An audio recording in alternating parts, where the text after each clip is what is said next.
Very powerful statement.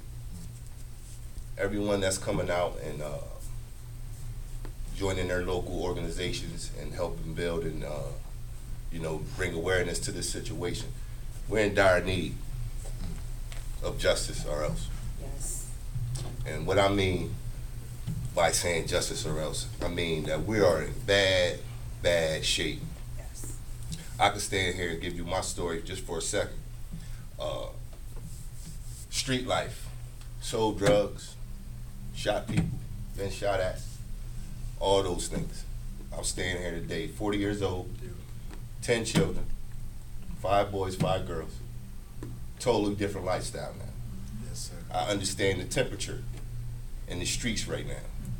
And when we're saying justice or else, we can't just say because these cops are killing our women and our children. We got to look at ourselves as well. Amen.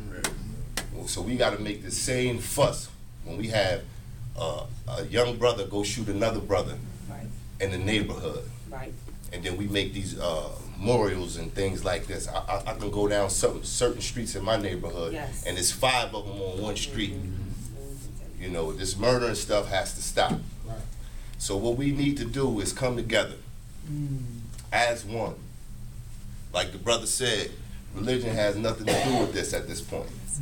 We have our gods and our beliefs, but these are the things that are personal. Right. So what we have to do is put those, not throw them away, but I mean move them to the side, because we have a common goal and a common cause that we're trying to do, and it's liberation for our people. So what we have to do is get this word out more and more, especially for our youth. In my personal belief, it takes one generation to change this whole thing around. Because the other generations before us, I just had a conversation today with a young brother that I'm in communication with about bringing some enlightenment and some consciousness to him.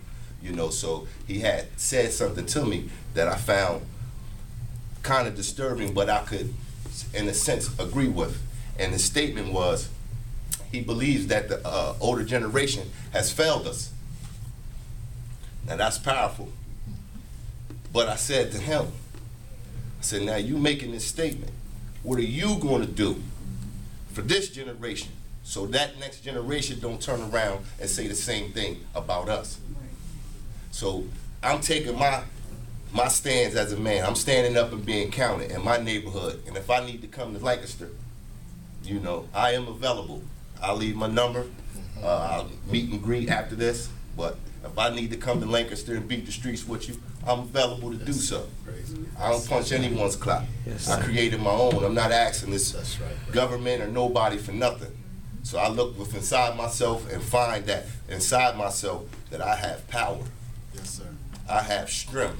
Yes. So when I spread this to the people that's around me, you know, we're not gonna have that weak man that was beat down throughout history, throughout this 450 years that they've been beating on our people. But the woman is very important as well. She's the key. She's the key because she's the first teacher. That's right. So we have to make sure that we empower our women too. We have to stop using the foul language, and let's pay attention, parents, as parents, let's pay attention to the music and the TV shows and the TV stations that our children are listening to. It's time to unplug YouTube, Facebook, Twitter and all this. I mean, these engines can be used for some good things, but they're not being used for such. That's why I created D.R.A.M.A TV 27. And the drama doesn't mean trouble, it's an acronym. It's the reality that a man accepts, and that is me. Teach, brother. Teach, brother. So I'm standing to be counted, and I hope everyone here is going to stand and be counted. So we have this message, man, and we have to get it out. We have to get it out. We have to beat the streets, churches, mosques, masjids, Yes, sir. wherever we have to go, grocery store, library, but we got to get involved. In every community, it's a must. It's a must. We can't change. We can't keep asking these people to stop killing our. I mean, come on. We can go all the way back to the young brother in Chicago, Yes, sir. Emmett Till. Yes, sir. We can go all the way back Yes, sir. to that. I mean, how long are we going to keep putting up with these people doing these things to our people? Yes, sir. No, we don't have to go get guns and no, but we have to smarten up and unite. Yes, sir. We have to smarten up and unite. Let's start teaching our children about economics in our community. Let's start supporting our black businesses. Because without each other, we're not going to survive. If we keep depending and having our hands out and asking for these people to do it, meaning the government, if we keep asking them, man, we're going to be waiting for another 450 Right, years. brother. So with that, I say, let's all stand up and be a part of history or become history. Yes, sir. Thank you. Yes, sir.